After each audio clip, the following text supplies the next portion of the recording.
everybody. Welcome back to the Noel Casler podcast, episode 39. I'm back here with my main man, Jimmy Kennedy, LLJK. Ladies love Jimmy Kennedy, to break down the week's events. We hope you all had a happy Thanksgiving. We're recording this on the holiday weekend. Jimmy, how was your Thanksgiving, man? It was great, man. Small gathering.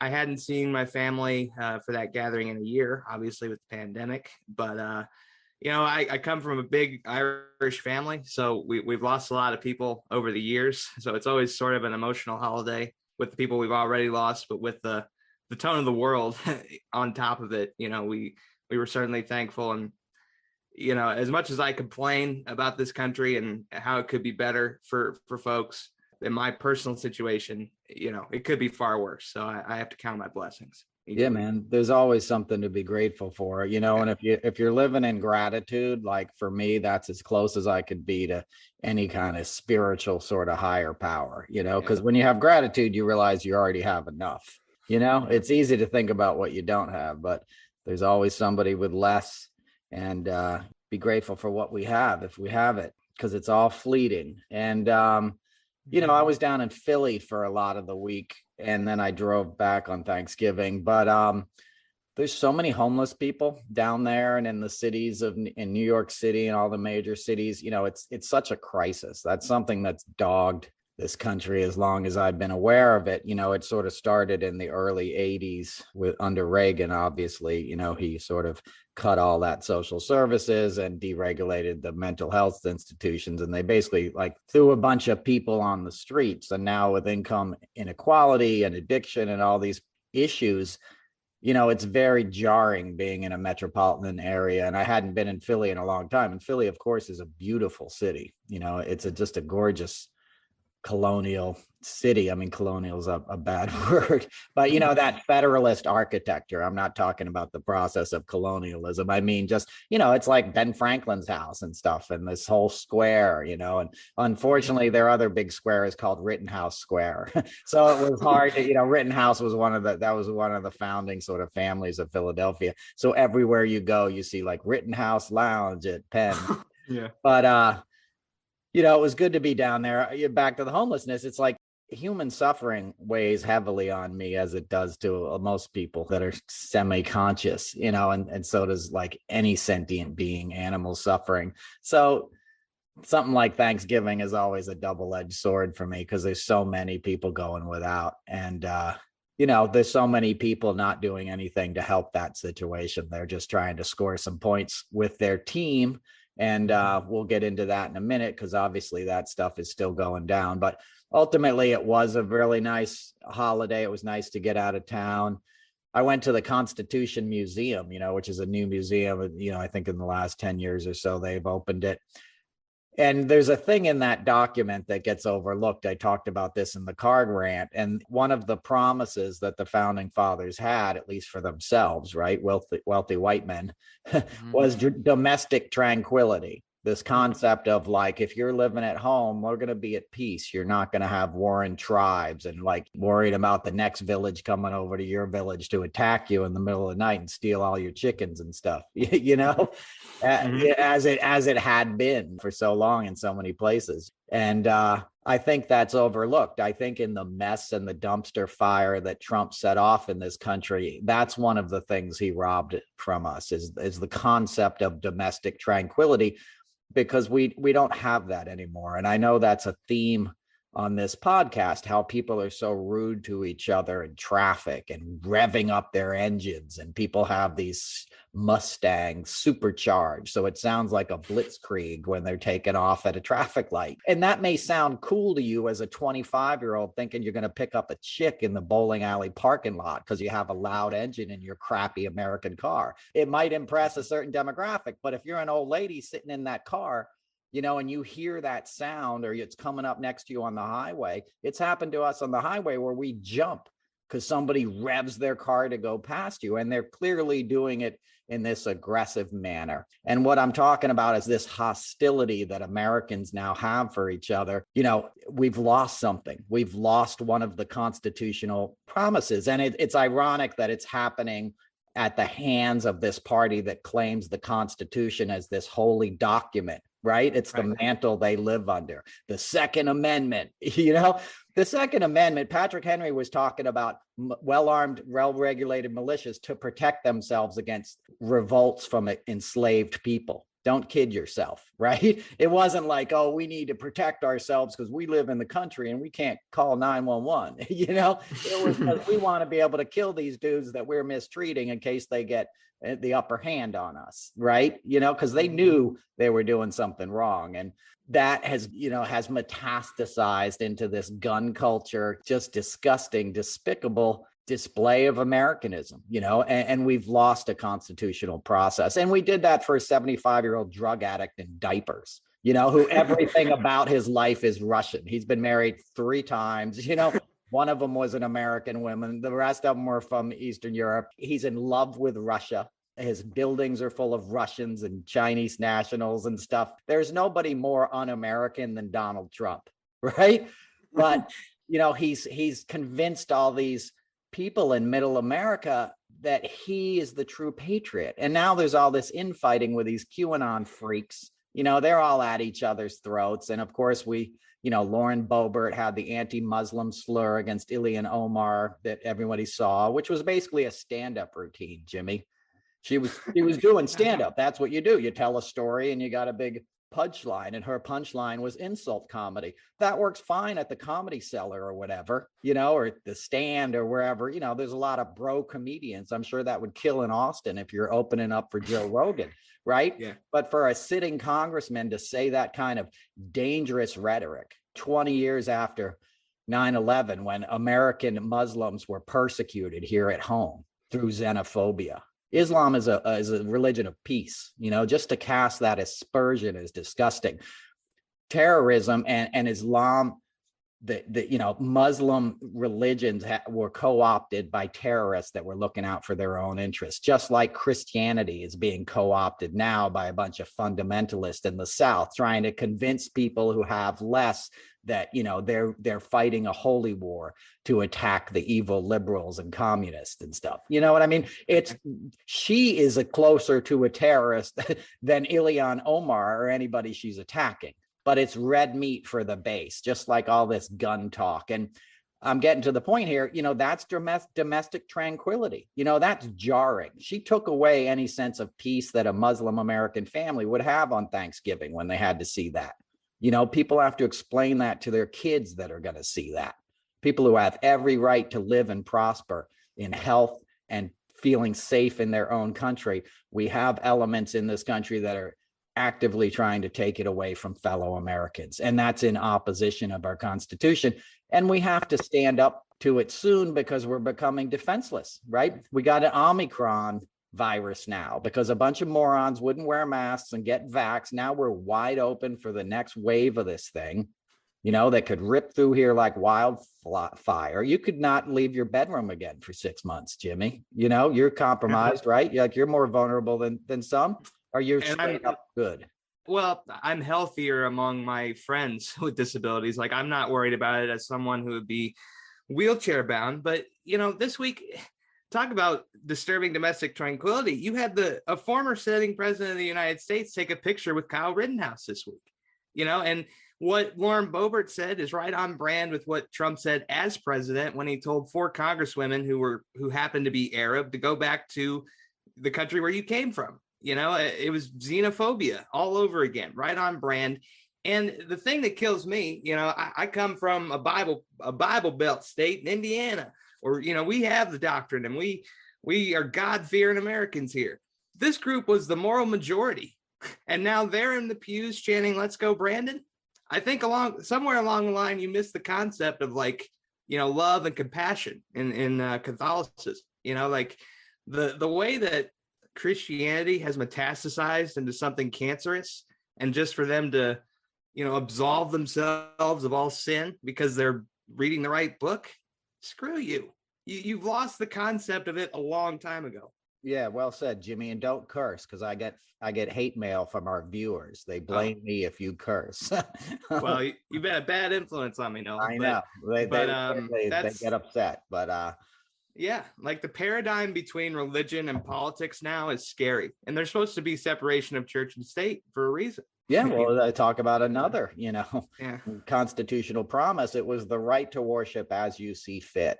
And Lauren Boebert's comments were the second one, like, right? Wasn't Gosser or somebody recently was like, or somebody was like, there's only one religion in America. Michael Flynn at a QAnon event. Right. There you go. Exactly. Like, hey, Right. there's only one God, and we're going to tell you who that is. And if you don't believe us, I'm going to stick this sword through your gut.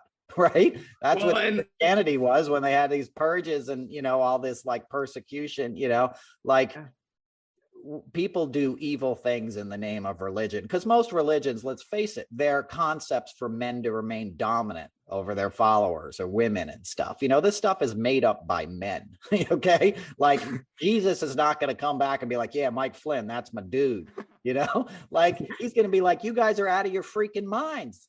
I gave you masks. I gave you smart scientists, that came up with vaccines. It's 2 years later and you're still dodging these bullets.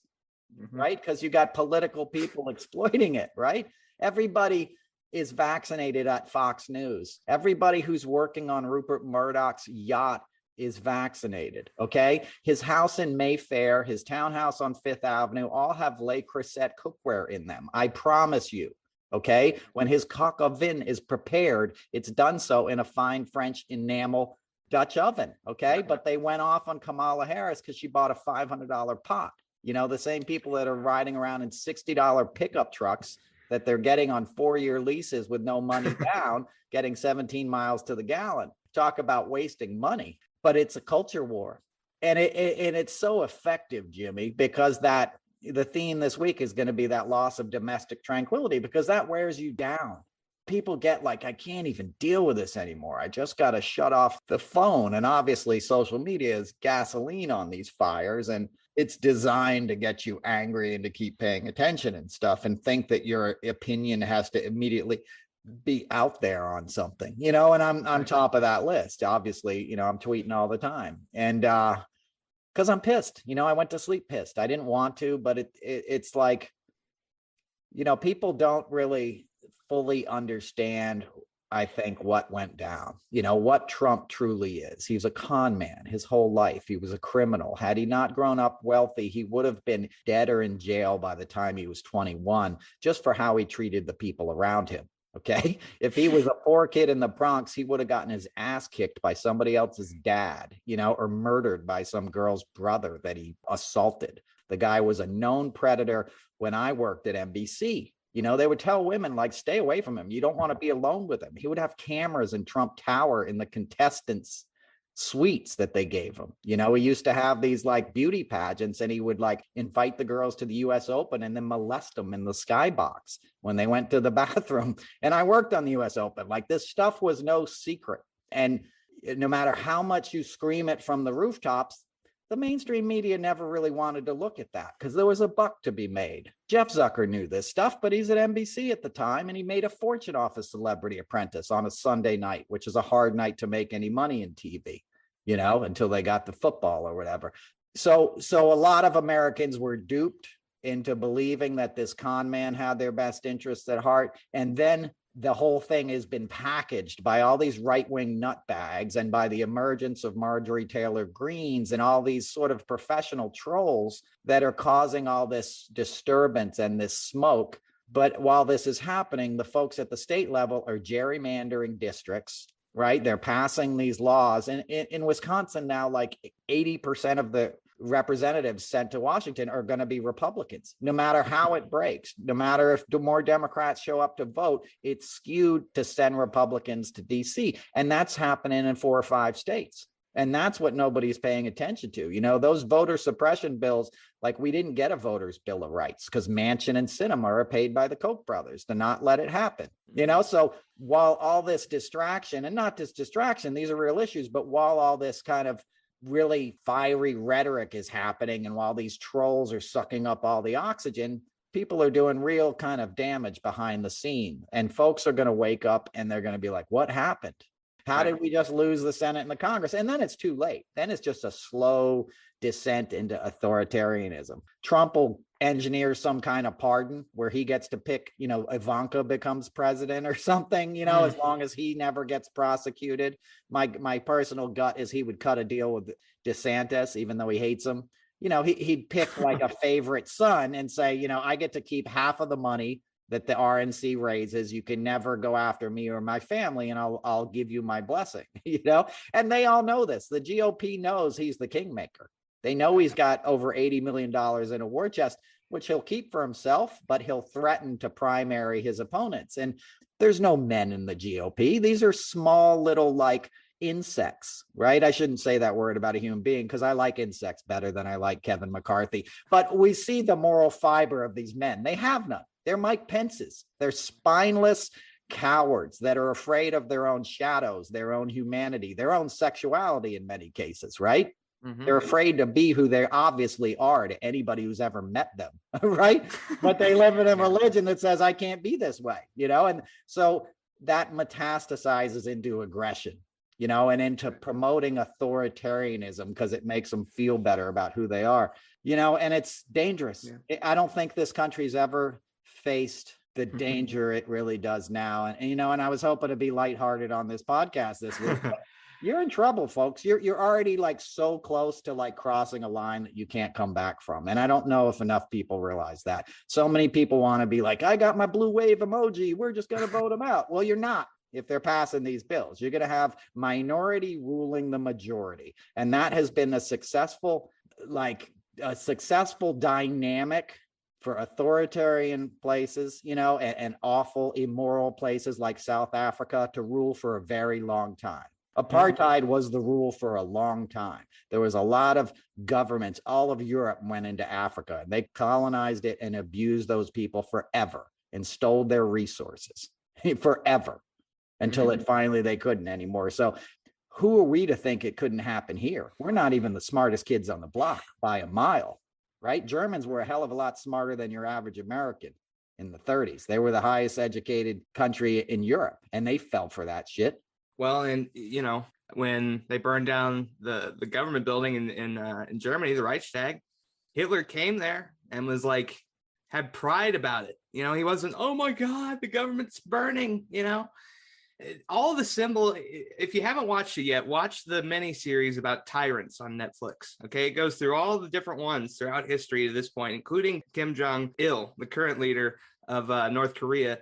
Trump's got all the characteristics, all the same things that they utilize to try to dupe their people. Trump's doing the same thing. I mean, watch the documentary. It explains it a lot better than I can in a short bit, but it breaks it all down. And the same indicators are there for 45. Well, there you go. So check that out, folks. Jimmy's Picks. Yeah. And look, you mentioned Kim Jong-il. Trump has a picture of them meeting like two lovers over the North Korean, like the line of demarcation or whatever, right? They wrote love letters. Right, but literally the picture is on his wall at Mar-a-Lago. And if you saw his photo op with little doughboy murderer, right? That picture is right behind him.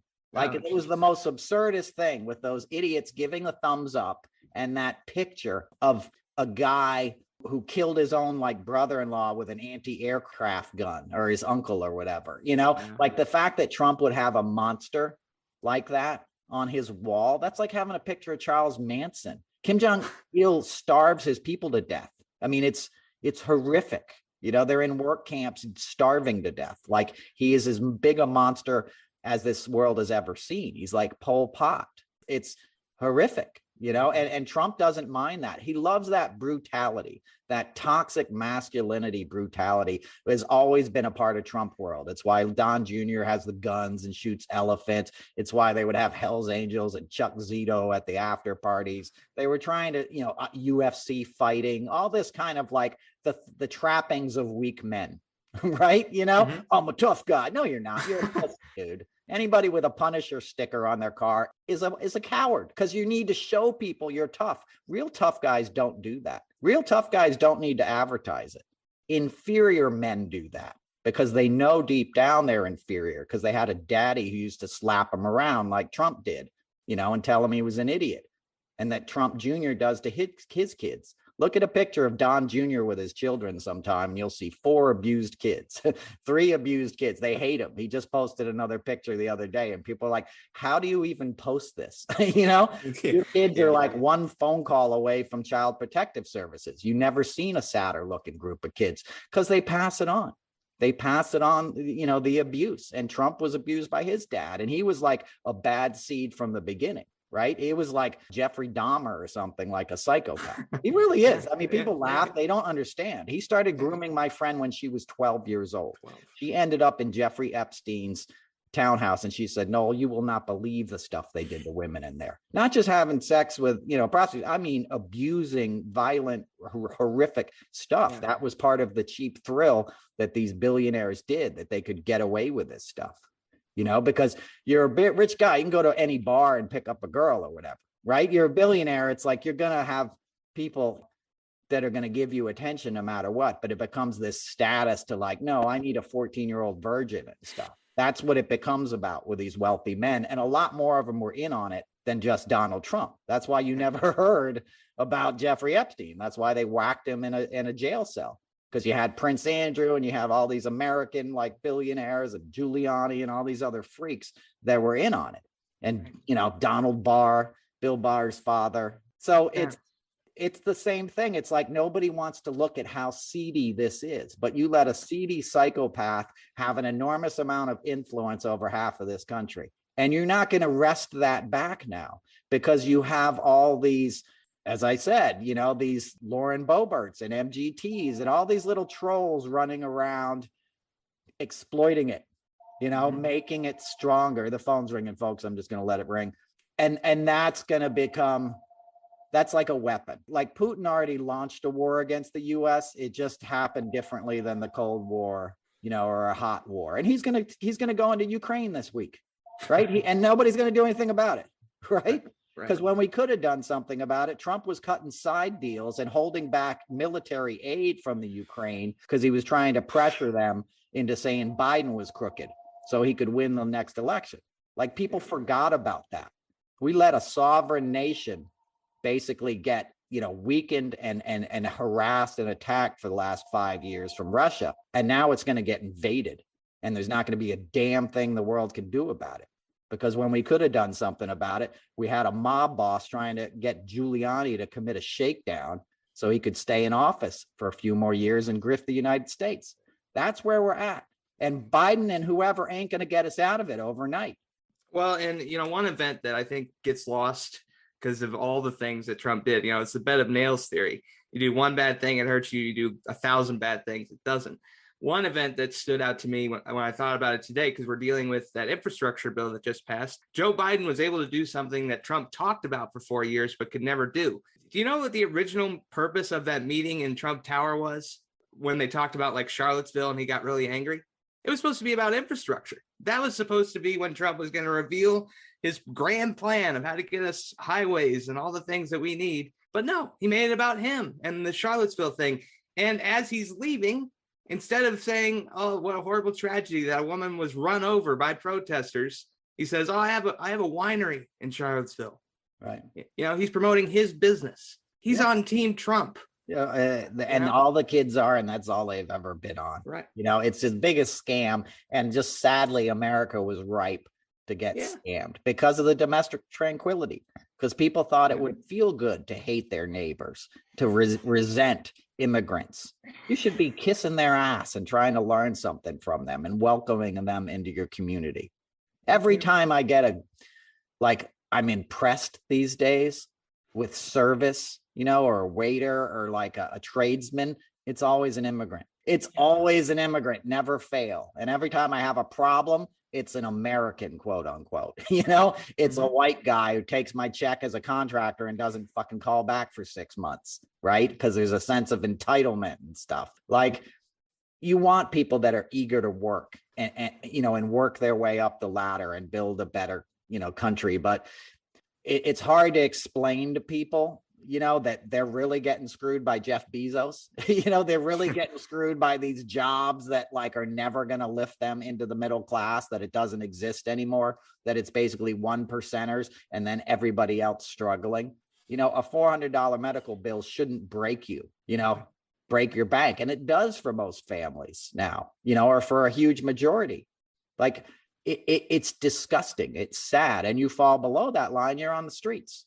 Too many Americans are living too close to peril. And with that comes addiction, depression, violence, all kinds of sort of byproducts of living the wrong way, of inequality, of a lack of balance, of a lack of nutrition holistically. Do you know what I'm saying? Like, I do, man. Right. And that's where we're at. We're sick. Like, we need Oprah. We need somebody to come in and say, y'all all need a timeout. You know what I mean? Like, we need to heal this nation, and fast, right? Because now we're just throwing salt on the wounds.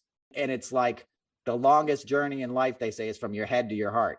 Right. And we're all in our heads now, and we're all angry, and we're all in our like amygdala, whatever it's called, that, but you're the Abdullah oblongata. Right. Whatever that gland that sort of regulates fear and stuff, we're all reacting to things from fear and anger, because underneath anger is just fear, right? You're just angry because you're scared of something. You feel threatened. Somebody's going to take something you don't have, and you're not going to get what you want.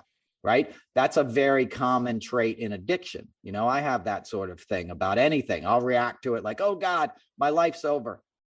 Like, I'm never going to make it, or whatever. What is making it anyway? Right. Making it is just being present and having some peace in your life. It's not career goals. But my point is, that's an easy thing to exploit. And Trump knew how to exploit that instinctually, because he's an addict himself. Right. So he lives in self-centered fear and resentment. That's his natural state.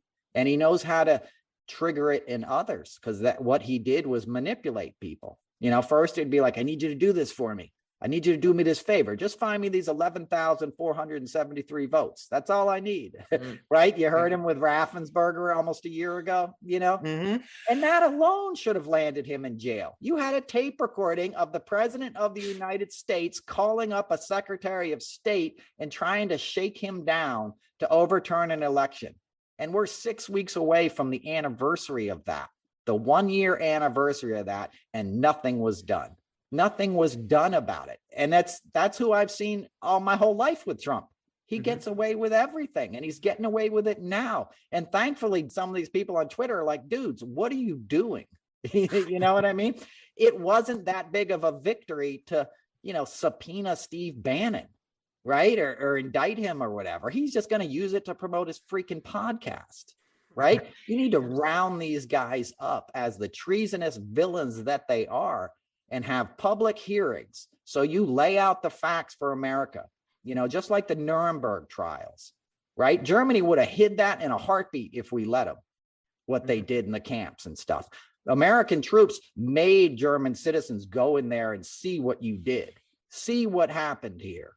So it never happened again. And now we're hiding authoritarians, white supremacists, anti-Semites. We're allowing them to get away with attacking the U.S. Capitol, murdering police officers. And it's a year later and nobody's held accountable. I mean, that's crazy. That's crazy, dude. It is. And, let's think back to like when Clinton was president. Okay. This is during his impeachment and that whole thing, that whole craziness, which kind of got this divide started. That was the beginning of that. But can you imagine Bill Clinton being in the White House, or even in private life, taking a picture with Timothy McVeigh after, the Oklahoma City bombing? They would have him impeached within 5 minutes if something like that surfaced, but that, again, man, it's so polarized. We can't even come together on basic ideas of sovereignty. Because we're getting played, we're not calling it out as it is. There's bad actors. Joe Manchin works for the Koch brothers, right? He just said on Thanksgiving that Biden should reopen the Keystone XL pipeline. That's a pipeline that brings shale oil down from the tar pits in Alberta into Nebraska, right? That's the crappy kind of oil that is hard to crack, right? Cracking is how you turn it into like usable oil, right? It's a process. Guess who refined that process and owns most of the manufacturing for that process? The Koch brothers, right? That's their main game, right? Fracking and crude oil and moving stuff through pipelines. He works for them. So on Thanksgiving, he's literally like, Biden needs to reopen the Keystone XL pipeline. And he uses it because of high gas prices. We need to get a reserve again. No, because your boys told you to do that. And now you're going to hold up, the Senate's part of the infrastructure bill all through December. All through December, it's going to be him and Manchin. Watch, Jimmy, in your timeline every day. Well, we don't know what she wants, but she's not ready to vote on it for this because they're bought and paid for. Mm-hmm. And we're not calling it out like it is. We're acting like we can play by the old rules. Well, we need him. Otherwise, we'd have a Republican from West Virginia. Well, you already do have a Republican. Maybe show what he is to the people. And some of them will come around and you'll get a charismatic leader who challenges him. I find it very hard to believe there's not a natural born leader in the state of West Virginia, who's smart enough to represent his own people and see they're being exploited by a dude who lives in a houseboat and drives a Maserati. Yeah. And, I saw a story on Rachel Maddow the other day. Kevin Strickland, he was a guy that was released after 43 years of time served in Missouri. And because of the rules that they have on the books, Missouri doesn't give out any kind of money for wrongly served prison time. If you apply it to somewhere else, he's probably owed about $3 million. And thankfully, they have a GoFundMe page that's given him, about $1.5 million to use how he sees fits to take care of himself. But how can Trump, grift from our government as president of the United States, the chief law enforcement officer of our country, and this guy who, was put in prison through no fault of his own, never committed the crime, can't even get $1 from our government? I know. And Trump's never paid. Right. I know. And he never paid taxes. Right. We still haven't seen his taxes, have we? The updated ones? No. And that's what I'm talking about, Jimmy. Yeah. We accepted this. People treat you how you allow them to treat you, Jimmy. That's one of the rules in life. People only get away with what you allow them to get away with. If you stand up to a bully and punch him in the throat, he's going to think twice about calling you Fat Jimmy or whatever he said to you, right? I'm not saying you told me, right? I've been called Fat Jimmy in the past, so yeah. Well, first of all, that's a mob boss name. That's a baller name, okay? Yeah. That's like, Fat Tony Salerno. Like, when you're, hey, guys, Fat Jimmy wants to see you. Fat Jimmy's a made man. Right. You're in trouble. Fat Jimmy's calling you to the back of the bada bing. You've done something wrong. And right? Make you a deal you can't refuse. So that's a baller name. I would take it, dude. But anyway, my point. Punch a bully in the nuts. They think twice. That's the thing with Trump. Nobody ever stood up to him. And people were like, how come you talk about him? Because I know what he is. I know he's a freaking coward. Yeah, there's mob guys around him, but he screwed most of those guys over. It's really just the Russians left, and yeah, they're brutal and ruthless, but they're also a dumpster fire in their own right, so if people had just called him out, but it got too messy and nobody wanted to deal with it. And he's also wealthy enough, he's a fake billionaire, but he was wealthy enough to tie you up in court forever. Summer Zervos just had to drop her suit because she couldn't afford the legal bills. He assaulted her. And he got away with it because, after 5 years of paying $700 an hour to a lawyer, most people run out of money. Trump has law firms that'll do it for free for the publicity. I mean, they don't do it for free. They take the money, but now he grifts his followers, right? He sends out 15 texts a day. You have the Republican Party paying for part of his SDNY stuff. That's wild right there. Exactly. That should have people in the street with pitchforks. Well, and I'm tapping into the immature part of myself. I'm not actually calling for this, but I am surprised with all of the, Ted Cruz, Lauren Boebert. How have none of those guys at least had a punch headed toward their face with what they're saying? If I was working with them, I would have a hard time not punching them in the face. I would take the consequence. I would go to jail or face the felony, even as an elected official. I know I'm going to get out of there soon. It's worth, I don't know. I would like to see Eric Swalwell or somebody throw a punch before this thing is over, just to see the clip. Yeah. I'd like to Madison Cawthorn, just roll him fucking Anacostia or something. Yeah. Maybe you incorporate his wheelchair in that whole thing. He loves his wheelchair. That guy's a psycho.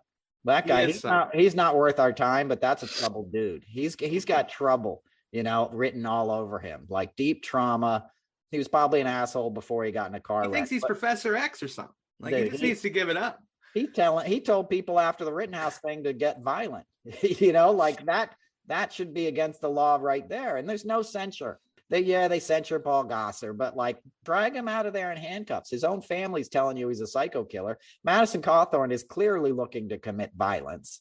He's inciting people to commit violence. He just had some other outrageous thing he said the other day. They all hide behind the Constitution. To bring it back to the theme of this show, you think Madison Cawthorn can sit there and name amendments in a Constitution? No. The guy's homeschooled and he writes like a 4-year-old girl, Yeah. He's got his Britney Spears pen, right, with the glitter, what he likes. No, it's just insane. There's a bunch of morons, and like we're accepting it, and we have to stop accepting it. And ultimately, I do have faith in the American people that they will see through the ruse. But it's going to require a different way of sort of receiving information. It's going to require taking some action against Fox News. You're not going to save this republic while Fox News gets to do what they do with impunity, because their reach is just too vast. And yeah, you can say their numbers are down, but you got CNN, which is Fox News light, right? They're doing everything they can to say, oh, Biden's screwing up gas prices. You should be paying $5 a gallon for gas. They've been doing it in Europe for decades. Gas should be much more of a luxury product than it is, because it's destroying the planet. It's why you're getting all these extreme storms, okay? So you don't have a right to fill up a giant pickup truck that gets 17 miles to the gallon and then bitch about it and then elect an authoritarian, because you don't want to pay high gas prices. And if you don't think it's related, if you don't think CNN and Joe Manchin and all these guys are working in concert with each other to keep that unrest, that's not how you measure the health of a nation, is what it costs at the gas pump. We shouldn't be using carbon fuels anymore. We should be phasing them out as quickly as we can, and finding alternative modes of public transportation. It's not just electric cars, because you got to burn coal to get electricity, right? But we should be tackling that problem. And in Europe, at least they're confronting it, and they drive small cars. We're just in denial. Cars are getting bigger. Like, I cannot believe it. I'm a child of the 70s. Okay. The first big gas crisis was when I was a kid. And that's when Hondas and all these tiny cars came in. And it's like, hey, look, you can fill the whole thing up for $20 and go 300 miles. Or you could drive a Dodge Duster that gets 10 miles a gallon, which my mom drove. She was always in these old ass jalopy muscle cars, which I hated at the time, and now they'd be like awesome to have one of them just to restore it or something. But like Plymouth Furies and these just crazy big cars. And that's just insane to me that 50 years later, people are still driving these giant, like, gas guzzling behemoths. And then you have politicians sort of dumbing down the populace to be like, Biden's paying nothing, Biden's doing nothing, and gas is $5 a gallon. I drove from New York to Philly, from Philly back to New York. You pass a lot of goddamn gas stations, okay? Because you got to go through New Jersey, which is one big gas station and oil refinery with a couple beaches and some pizza parlors. Let's be real. Right. Okay. And some beautiful women and some great rock and rollers. I got love for Jersey, but it's basically the petrol state, right? The whole thing is an oil refinery. You get in outside of Manhattan and you drive through the wetlands and all these areas that were once gorgeous, beautiful, like natural wonders of the world. And they've been turned into like shipping ports and refineries and stuff. And it's sad, but that's all for fossil fuels. Right? That's all modern stuff. And then you drive down through Philly and you pass all these gas stations. And I had like the MSNBC and CNN on the, Xfinity, whatever you call the radio thing, and Sirius XM, where I've actually been a guest on several shows. But anyway, all you heard the whole 2 days was about gas prices. You know what I mean? Like, that's just, you're getting manipulated. There's more complex issues. Yeah, it sucks. You got to pay more at the pump and you got to adjust accordingly. But it's not the metric of how you measure a successful president who just inherited a global pandemic, a con man who was just feeding his own family, grifting every dime he could out of the federal budget, right? He spent $150 million going to golf courses, and they're mad about a vice president who spent $500 of her own money on some beautiful cookware. Le Creuset is the best cookware in the world, Jimmy. It's enamel coated, like incredible stuff, and the cheap Teflon shit they sell you at Walmart will give you cancer. John Oliver just did an episode on that. So that stuff's poison. If you use non-stick stuff, it'll eventually get to you. And most humans in America have the chemical that is off-gassed by that in their system already. Just an aside, John Oliver did a brilliant episode on that. So nobody brings that up, but that's the other side of like Le Creuset is like, that's enamel, on like cast iron cookware. It's like a healthy thing to do, Right. So, but my point is they're manipulating these people with these sort of catchphrases and these things that hit everybody, in their pocketbook. And somebody like CNN knows it's easier to run that kind of stuff over the holiday weekend because it's going to get people emotionally. And it's easier than explaining these complexities, explaining that Joe Manchin is working for the Koch brothers and he's going to obfuscate and stand in the way of progress in the Senate now because that's the next thing on his list. Because we negotiated with them before, and that's the problem. That's why they say you don't sort of do business with the mob, because they're always going to ask you for more. And that's what these guys are doing now, because they know they have him over a barrel.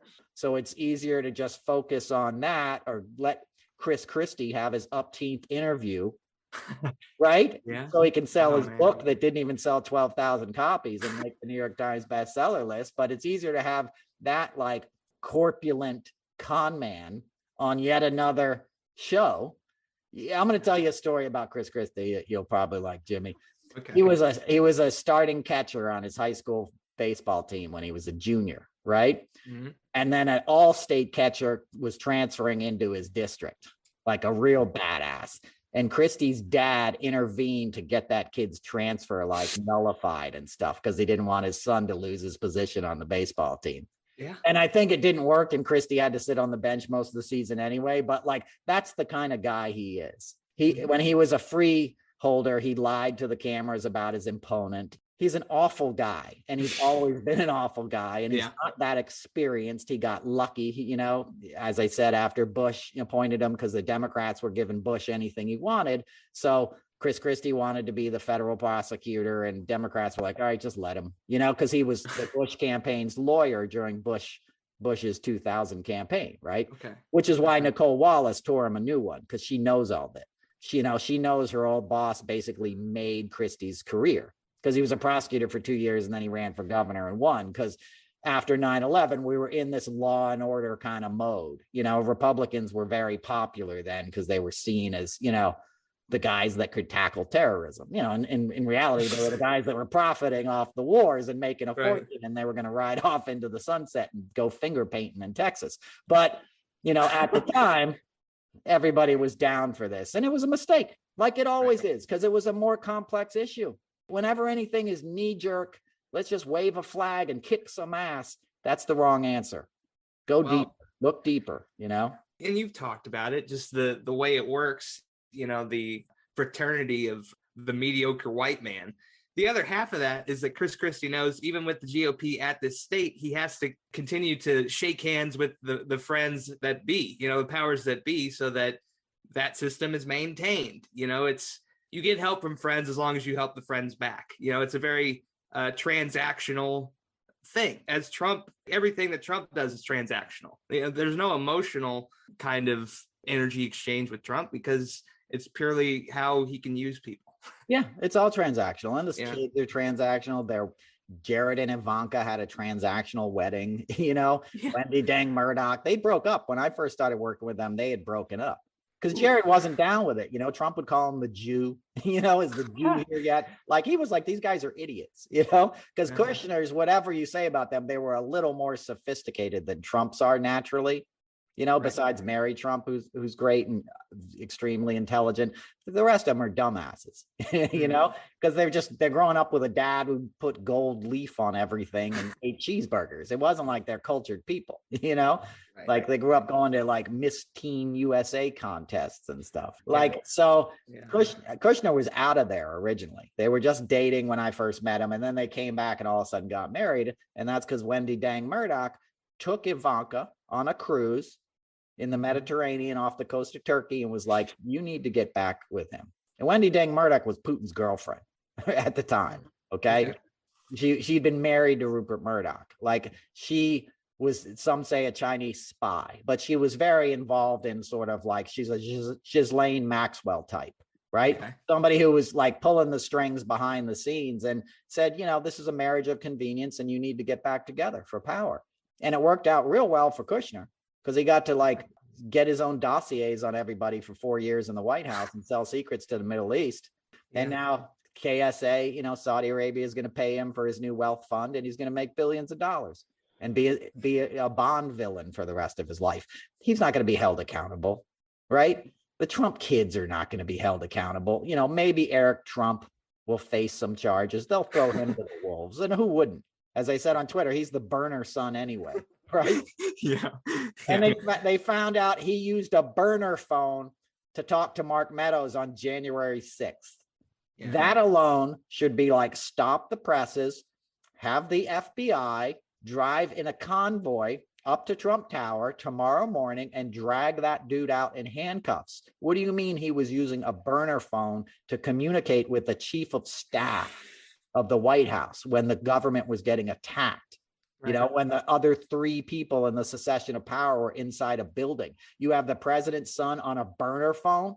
I've never had a burner phone. I used to do drugs. Like, I didn't never need a burner phone. Like, that's some next level narcos type shit. And that's who these guys are. They are mobsters. They are career criminals. But they did it in the open. And they did it by doing enough business with the establishment that it made them untouchable. That's why I'm always pointing that stuff out with CNN and NBC and stuff. People didn't really want to go after them because it's too much of a headache. New York Times doesn't really want to write about all the like sexual predation that Trump has done because it's unseemly. And there's other people that did business with Trump that are going to get caught into that we own stocks in, and that I need to write a letter so my kid gets into Penn.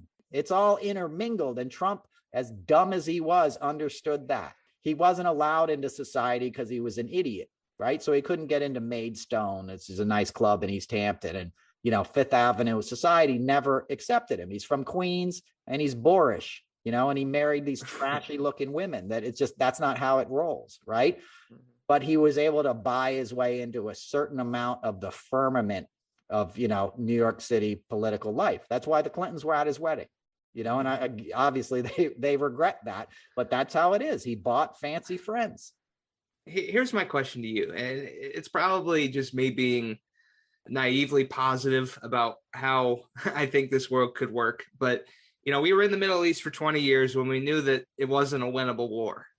Does there come a point when Putin and these folks are like, all right, we've made our money. We can let them have democracy again? Or is it just a continuation that they hope to maintain and then we become like serfs, basically?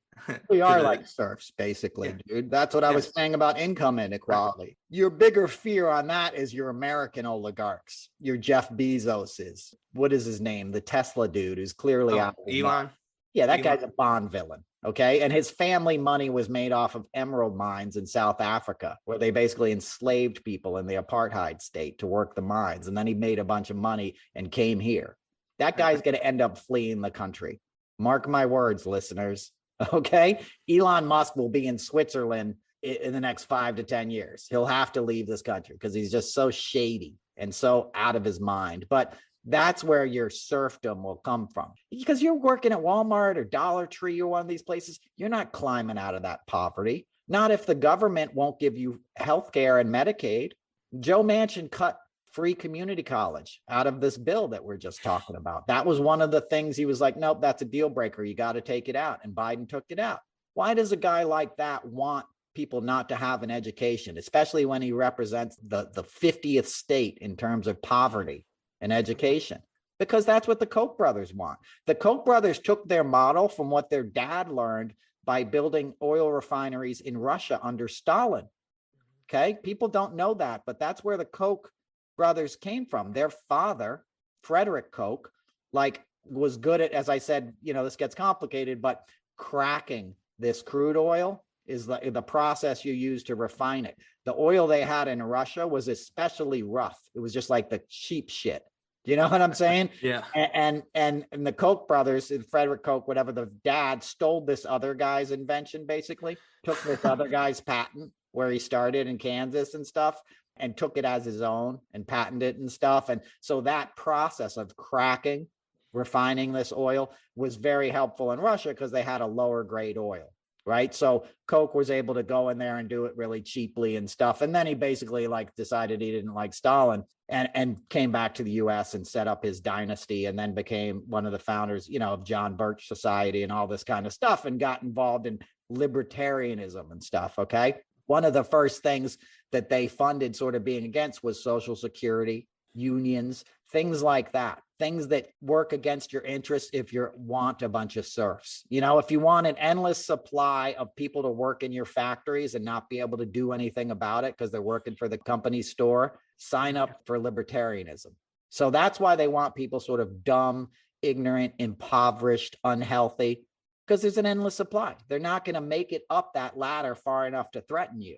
That's also why you have things like no abortion and stuff. So you have an endless supply of workers, right? That sounds crude, but all these things work together, and you have to call it out as such. So that's where Manchin's coming from. That's where they couch these ideas of like, it's communism to have free healthcare. No, it's not. It's common sense is what it is.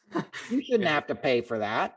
If we're paying for missiles and bombs and all this kind of crap to pay for armies that can be called up on a moment's notice by Dick Cheney to go invade some country so Kellogg Brown Root can have a more profitable year, and we got to pay for that, then we should be able to pay for people to get educated, you know, to have Wi-Fi, to have health care. But he was against all that. He was against expanding Medicaid. You have to ask these people why they're doing it. You can't accept their answers. And too many Democrats are accepting Joe Manchin and Kristen Sinema and not looking at the deeper motivations behind these eminently corrupt people. I'm going to go even a level deeper, because you talked about how it's difficult to find a job. You know, they say there's so many jobs available. Does it pay a living wage? You know, one of the things that I run into is like, it costs a lot of money to look for work, whether you're talking about like clothes, transportation to interviews, internet access to apply for jobs. Like, that's what this infrastructure bill will address. But that's a common problem, that it doesn't allow poor people to elevate themselves in any way. And that's part of the whole thing. That's the point I'm trying to make. It's very expensive to be poor in this country, Jimmy. If you're rich, you get low interest loans. People are giving you stuff. It's like being a celebrity. You get all the stuff for free. When you can afford to buy the sunglasses, they give them to you for free because you go into the Grammys and they're in their gift bag, right? It's expensive to be poor. Poor people pay a higher rate to just survive. They have to go to check cashing places and pay a commission to cash their checks. They have to get payday loans, these draconian loans that Trump and Betsy DeVos put back into circulation in his administration, these things that are just ripping people off, you know, credit cards where you're paying 20% interest and stuff, right? That's all designed to keep people subservient, getting on a bus, you know, and going 2 hours to work at the Dollar Tree for $8 an hour. Well, the CEO of Dollar Tree makes $10 million a year. How does a guy make $10 million a year in a store where everything costs $1 or $1.25, where it's just a bunch of crap, you know, that like they bought surplus from China, right? And the guy who's running that business is making $10 million a year, and the people working in those stores are working 12-hour shifts at $7 an hour. That is, I don't know if feudalism is the right word, but that's what you're describing. That's a nation of serfs, and they're right at the point where you're never going to get above that level, especially if we're sort of warring internally, right? If we've lost domestic tranquility, because everyone's mad at everyone else and you're not seeing who you should really be mad about. And that's what they want. That's what they want. So that's the end of my rant on domestic tranquility. We'll talk for a few more minutes here. I don't want to, you know, we're coming up on an hour. I don't want to bum the listeners out too much, Jimmy, but, you know, I was in Philly this week, as I said, and Philly has had some great music, man. Philly music, you know, Philly soul has always had a big influence on me, you know, from Gamble and Huff to Eddie Pendergrass. I worked with somebody who was one of his managers, and my friend Lisa Barbarese, and she's Cyndi Lauper's manager for the last bunch of years, but she was Teddy's guy. Teddy was great. There was a guy named Jeffrey Gaines when I was a kid, who's this incredible singer-songwriter. And I'm down with the whole like Roots crew and Adam Blackstone, who I mentioned last week, who's one of the best MDs you'll get in live TV. He's a great bass player. So Philly just kicked out so much kick-ass music, you know, and we're going back to Coltrane lived in Philly. You know, he saw Charlie Parker play as a kid. Like, so it was cool to be there and be reminded of what a rich cultural heritage that city has. And so I've been on a Philly kick. So I listened to some Boyz II Men last night and put on a Boyz II Men documentary. Okay. And my other friend Amanda was one of Boyz II Men's like tour managers in their height, you know, and they came out when I was probably 20 or something. So I was a little older than their demo, like if you were in high school, but I think people forget how amazing Boyz II Men were. Yeah. And they kicked off that whole boy band surge, you know. Right. Like they really, you know, you had, I guess, New Kids on the Block, you know, was out of Boston. Yeah. And but like Boyz II Men sort of perfected that 4-part harmony, just, you know, really kick-ass sound. And some of the boy bands, you know, they did 5-part harmony because they needed the cute one, the mysterious one, the goofy one, you know, they had the formula down by then. But anyway, it was just interesting. Jill Scott is from Philly. Jill Scott is you've probably never heard of Jill Scott, Jimmy, but she's a badass. And you wouldn't know any of this, son. I'm just educating you. Oh, you yeah. Know?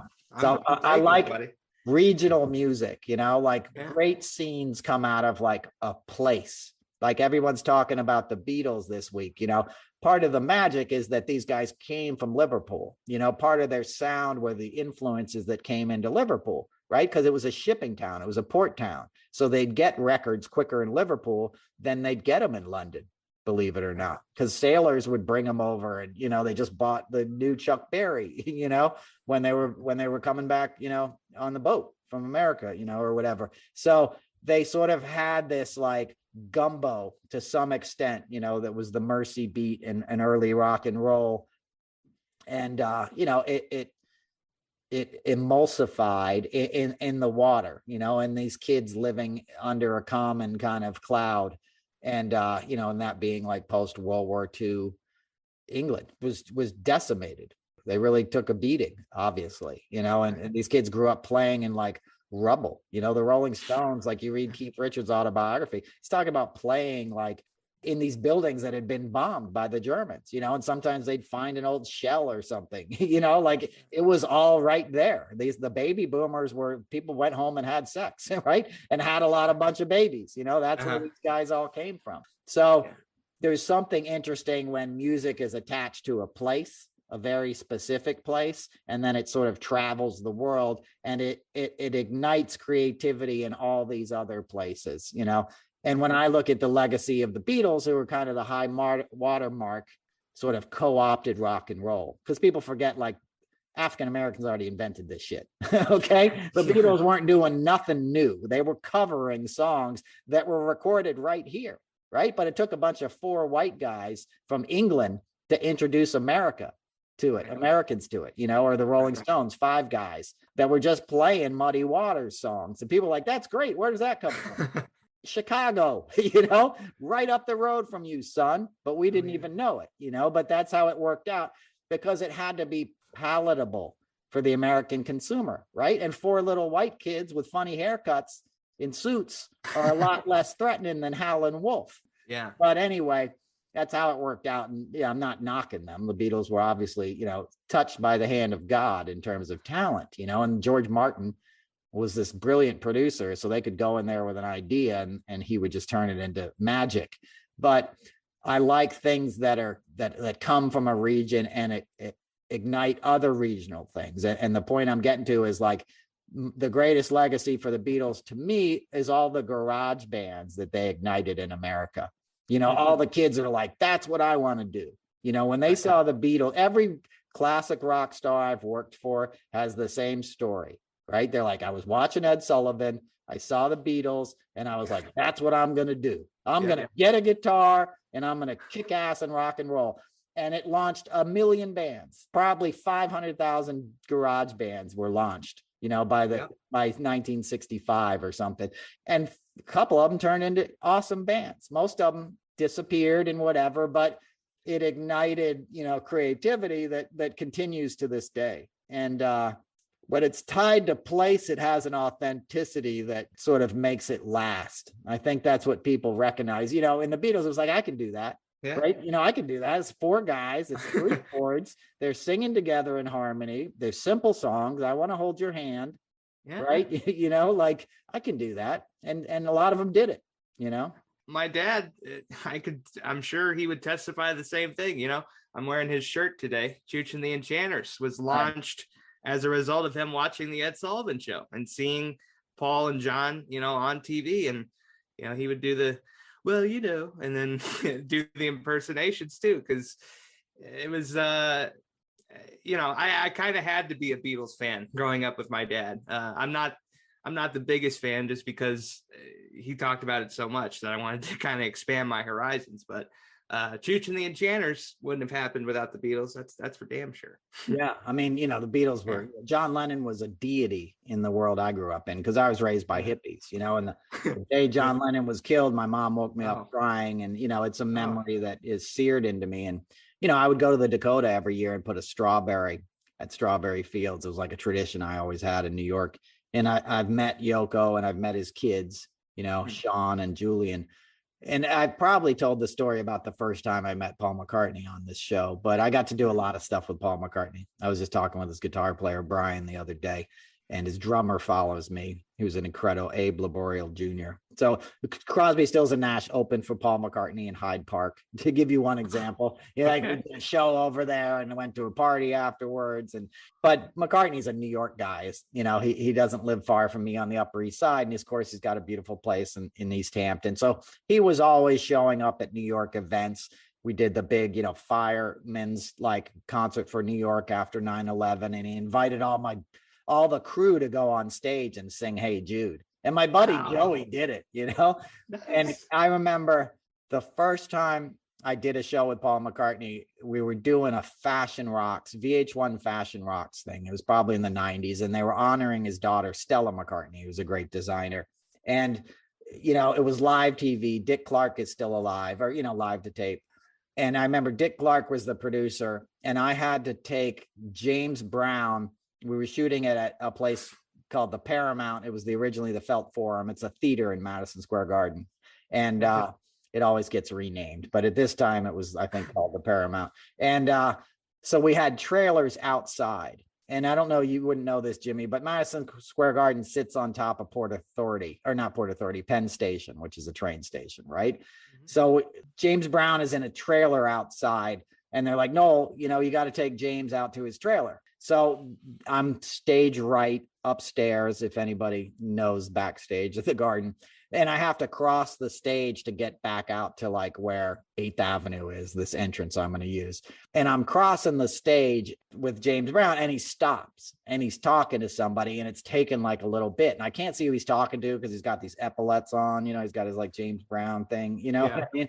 Yeah. And all of a sudden Dick Clark comes on the thing and he's like, hey, we're back in 30 seconds, folks. 30 seconds, we're back on air, and I'm just here in the middle of the stage. So I'm like, James, we got to go. And my buddy, who's a stage manager, goes, no, I think you might want to let him say hello for a second. Do you see who he's talking to? And I'm like, no. And I pop around and it's Paul McCartney. And he looks dead at me and he goes, hi, I'm Paul. And he just shakes my hand. And I'm like, oh my God, Paul McCartney. Hey, I got to take James now. And Paul's like, no problem. Good. So we walk outside, and we're coming out just as a train, had gotten into Penn Station, and a bunch of people are coming out the escalator. And New Yorkers will know this story because the escalators go right up onto this sort of promenade on 8th Avenue. So I walk out there just as hundreds of people come up this escalator, and I'm standing there with James Brown, and they all see James Brown, and they're like, hey, Little Richard. Oh my God, it's Little Richard. How you doing, Little Richard? And he's like, hey, how you doing?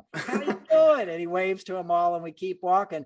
And I go, man, I'm sorry they called you Little Richard. He goes, I don't care. To them, I'm just another famous N-word.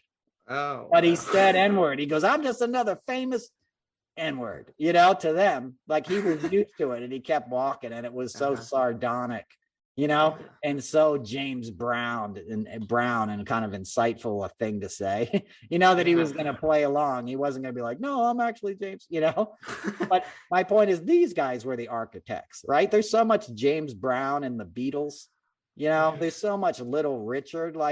It took outsiders to see what we already have, right? And in many cases, we're going to suffer that same fate now, or we could use that same boost, right? We still have so much as a nation. We have natural beauty. We have natural resources. We have, a good-hearted, primarily population. Many of us have gotten a little misguided and we need some work, but there's still so many treasures here. It's almost like we need an outsider to be like, hey, calm down, guys. You don't need to burn this place up. A lot of this is, there's still some good meat on the bone, essentially. We just gotta, we gotta see it, right? So sometimes music allows us to do that. The Beatles are a great example of that, because we were in another kind of tempest of international things like that. They came at the height of the Cold War, Cuban Missile Crisis, all this, we were in an existential crisis at that time too. Right. And we're sort of facing another big challenge in a way we haven't since the 60s. So it's something to keep in mind, and also let's not forget, it's music that brings us together. It's the arts, right? When you think of the Beatles, you think of one thing: all you need is love, right? That's what you could distill the whole Beatles thing down into: love and honesty, right? Because, John Lennon was so great because he was honest. He was like, yeah, I used to beat my wife. Who says that? You'd never get an artist today admitting that, right? But he admitted it and changed. He was an awful person in many ways, okay? I know guys who knew him very well. They're like, he wasn't the saint that everybody thinks he was, and he'd be the first to tell you that. He's a great artist, but he was a difficult, complicated man who had a lot of trauma in his life and spent his life sort of working through it and telling people not to worship heroes. My favorite Lennon song is when he talks about, don't believe in Beatles, don't believe in me. Like, just believe in yourself, man. Look within. That's ultimately what that lesson is. Look within and you'll find love. Well, and, another one of their songs, a couple of them, Come Together and Let It Be. A lot of their concepts can be applied universly. And it's why they're such magic. And one that he did, so I believe, is his solo career. I love Imagine, by John Lennon too. That's the song for me.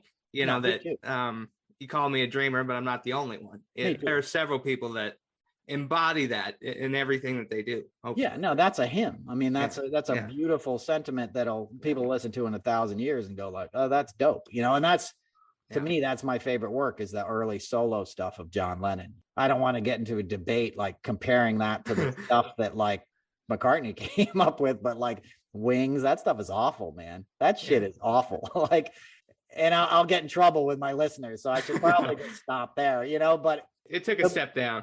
Yeah, dude, and at the same time, let's listen to the stuff the Stones were putting out, at that period in the early 70s, Exile on Main Street and Sticky Fingers and Let It Bleed, and I'm a Stones guy. Like, that's my stuff right there, because I like a harder edge to things, and Lennon had a hard edge, Graham Nash told me a story once. Mama Cass was a big influence on Crosby, Stills, and Nash. The first time they sang together was in her kitchen and stuff like this. And she was a good friend of the band, and he was in the Hollies and hanging out with her at a Sunset Sound, I think, in LA. And she worshiped, like John Lennon. And she's like, man, I love John Lennon. Because Graham knew them since they were 16. They used to tour together and all that stuff. Like he's from Manchester, same deal, British invasion.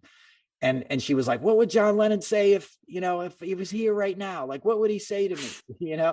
And he was like, he'd probably say something pretty mean to you, like he'd probably be an asshole to you, to be quite honest, and keep walking, and this is the mid 60s or whatever. But it was just funny, because, she's like, she's like, he was a complicated guy, as was McCartney. But having that much fame at that, that young and like in a new country too, that would be intimidating at that age, like that's a lot for anybody, even if you're talented, to absorb that much attention. Yeah, no, and they handled it well, all things considered, but it was very managed, it was managed very well. And then of course their manager killed himself. So, the dark times set in, but whatever, it's bringing people pleasure. The Beatles are not a bad influence by any stretch of the imagination. So it's probably the right time for that documentary to come out, because it's given people a little release and a little perspective, and it's certainly a nutritious meal as far as art goes. But So that being said, I can't think of anything else to really talk about. I know I've been talking for a while. So listen, folks, I got a show coming up in Boston, Massachusetts, December 23rd at City Winery, man. It's a big show for me. I'm doing a 6 and a 9 p.m. show. Hope you guys can come out. It's a beautiful venue. It's their Haymarket Lounge, City Winery, Boston, December 23rd. We'll see you there. Otherwise, you can catch up with Jimmy. He's about to tell you where. jbkonair.com. You can also follow my podcast, JBK On Air, anywhere that you get your podcasts. You'll search it and go ahead and subscribe, guys.